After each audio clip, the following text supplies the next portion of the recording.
Welcome to the Edgar Rice Burroughs mini podcast, episode number 7. These are short podcasts to support our longer full scale podcasts that I do with Jess Terrell and Scott Stewart, with each mini podcast briefly discussing a specific aspect of Edgar Rice Burroughs' work. My name is Tim DeForest. I'm the author of several books about what I refer to as pre-digital pop culture, old-time radio, pulp magazines, newspaper comic strips, and such. And I am the producer and one of the 3 hosts of the Edgar Rice Burroughs podcast. And today, we're going to be talking about immortality within the Edgar Rice Burroughs universe. Because if you are a hero in an Edgar Rice Burroughs story, especially if you're a series heroes with plenty of sequels, then you probably don't have to worry about ever collecting Social Security. You are effectively immortal. Now, Burroughs obviously didn't want to have to worry about his heroes getting too old to have adventures. And he obviously decided that he didn't want to ignore the passage of time when writing about them. I can think of a couple of examples from the genre of mystery fiction to highlight what Burroughs wanted to avoid. Sherlock Holmes, for instance, grew older in real time as Arthur Conan Doyle continued to write about the great detective.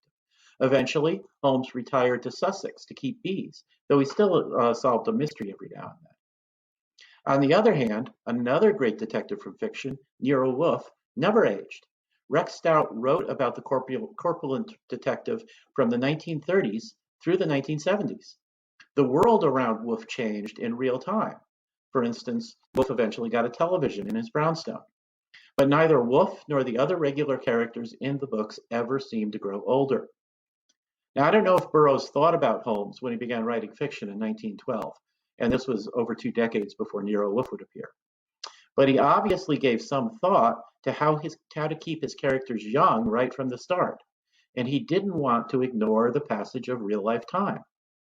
In many of the worlds of adventures he created, therefore, he came up with different methods of keeping his heroes young. Now, we'll start with John Carter, the first hero that Burroughs created. And he is an enigma, a man who can't remember his childhood and is apparently centuries old when we first meet him in the 1912 novel A Princess of Mars.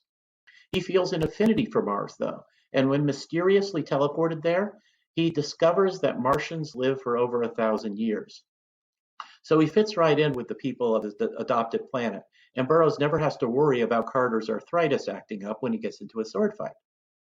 Carter's own agelessness is never explained, but I wonder if this, coupled with his affinity for Mars and the fact that he teleports to the planet in an inexplicable manner, means that he has a Martian ancestor. Think about that. Did someone from Mars at some point in the distant past visit Earth and have a child, starting a bloodline that culminated with John Carter? And it was in Carter that the genes for long life and the affinity for Mars popped up and became dominant. Now, Tarzan, also created in 1912, also didn't age. In Tarzan's Quest, written in 1936, Tarzan, Jane, and a few other characters gain access to an immortality pill. Now, we aren't told whether with certainty whether Tarzan and Jane took the pill themselves, though some of the other characters, including their monkey Nakima, did. Now, it's probable that Tarzan and Jane did not take it, since some of the ingredients came from human beings, and that would have just been too much of an ethical conundrum for them. But in Tarzan and the Foreign Legion, written in 1947, Tarzan tells about saving the life of a witch doctor, who gifts Tarzan with perpetual youth. So one way or the other, the Lord of the Jungle is immortal. Humans traveling to the underground world of Pellucidor find themselves in a world of perpetual noon, with a sun that never moves or sets. This does weird things with the concept of time. A character might complete a task, but have no idea whether if an hour or a month passed in the meantime. A side effect of this is that characters age slowly, if at all. David Innes, the hero of most of the Pellucidor books, never seems to get any older as the decades pass. And in Savage Pellucidor, the last book of the series, he encounters a sailor who got stuck at the Earth's core over a century earlier. Though now visibly old, he's still alive and he's still active, despite being at least 139 years old. So the effects of timelessness in Pellucidor do have an effect on aging, slowing it down to where the effect of it on Burroughs' stories is virtually non-existent. So David and the other characters in Pellucidor still might age, but they just do so slowly enough so that Burroughs didn't have to account for the aging when he wrote his novels. Finally, we have Carson Napier, the hero of Burroughs' Venus novels.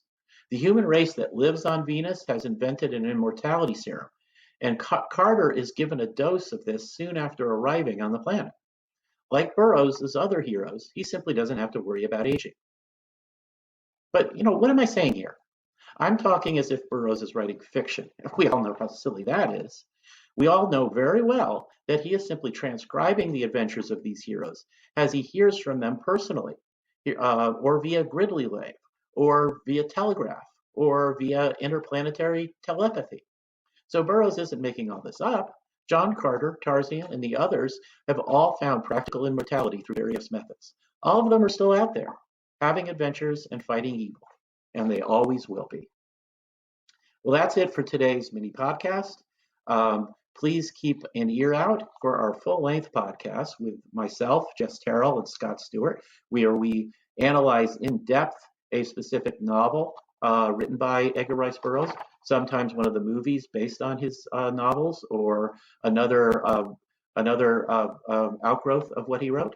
But we always try to be interesting.